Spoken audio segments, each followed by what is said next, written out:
भक्ति योग। अर्जुन बोले, जो अनन्य प्रेमी भक्तजन पूर्वोक्त प्रकार से निरंतर आपके भजन ध्यान में लगे रहकर आप सगुण रूप परमेश्वर को और दूसरे जो केवल अविनाशी सच्चिदानंद घन निराकार ब्रह्म को ही अतिश्रेष्ठ भाव से भजते हैं, उन दोनों प्रकार के उपासकों में अति उत्तम योग वेत्ता कौन है? श्री कृष्ण बोले, मुझ में मन को एकाग्र करके निरंतर मेरे भजन ध्यान में लगे हुए जो भक्तजन अतिशय श्रेष्ठ श्रद्धा से युक्त होकर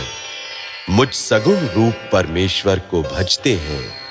वे मुझको योगियों में अति उत्तम योगी मान्य है।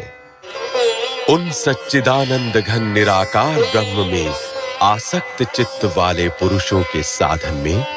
परिश्रम विशेष है, क्योंकि देहाभिमानियों के द्वारा अव्यक्त विषय गति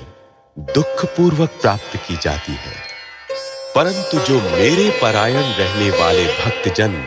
संपूर्ण कर्मों को मुझ में अर्पण करके मुझ सगुण रूप परमेश्वर को ही अनन्य भक्ति योग से निरंतर चिंतन करते हुए भजते हैं, हे अर्जुन, उन मुझ में चित्त लगाने वाले प्रेमी भक्तों का मैं शीघ्र ही मृत्यु रूप संसार समुद्र से उद्धार करने वाला होता हूं। मुझ में मन को लगा और मुझ में ही बुद्धि को लगा, इसके उपरांत तू मुझ में ही निवास करेगा, इसमें कुछ भी संशय नहीं है। यदि तू मन को मुझ में अचल स्थापन करने के लिए समर्थ नहीं है, तो हे अर्जुन, अभ्यास रूप योग के द्वारा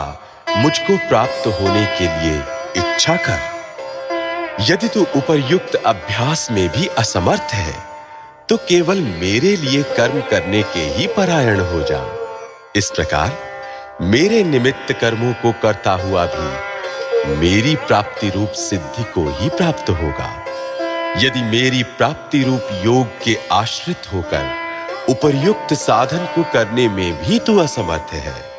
तो मन बुद्धि आदि पर विजय प्राप्त करने वाला होकर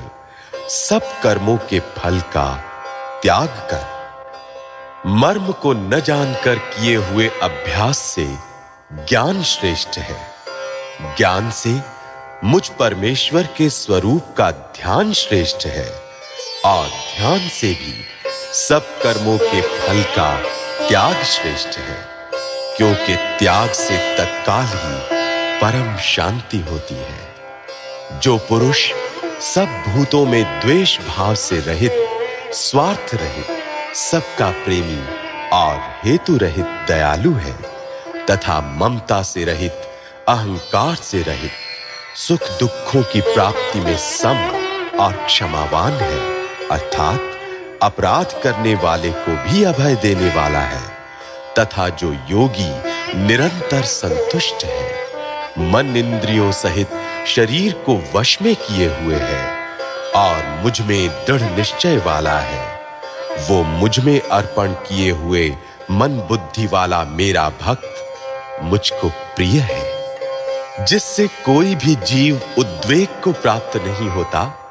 और जो स्वयं भी किसी जीव से उद्वेग को प्राप्त नहीं होता, तथा जो हर्ष, अमर्ष, भय और उद्वेग आदि से रहित है, वो भक्त मुझको प्रिय है। जो पुरुष आकांक्षा से रहित, बाहर भीतर से शुद्ध, चतुर, पक्षपात से रहित और दुखों से छूटा हुआ है, वो सब आरंभों का त्यागी मेरा भक्त मुझको प्रिय है। जो न कभी हर्षित होता है, न द्वेष करता है, न शोक करता है, न कामना करता है, तथा जो शुभ और अशुभ संपूर्ण कर्मों का त्यागी है, वो भक्ति युक्त पुरुष मुझको प्रिय है। जो शत्रु मित्र में और मान अपमान में सम है, तथा सर्दी गर्मी और सुख दुख आदि द्वंद्वों में सम है और आसक्ति से रहित है, जो निंदा स्तुति को समान समझने वाला, मननशील और जिस किसी प्रकार से भी शरीर का निर्वाह होने में सदा ही संतुष्ट है और रहने के स्थान में ममता और आसक्ति से रहित है, वो स्थिर बुद्धि भक्तमान पुरुष मुझको प्रिय है। परंतु जो श्रद्धा युक्त पुरुष मेरे परायण होकर इस ऊपर कहे हुए धर्ममय अमृत को निष्काम प्रेम भाव से सेवन करते हैं, वे भक्त मुझको अतिशय प्रिय हैं।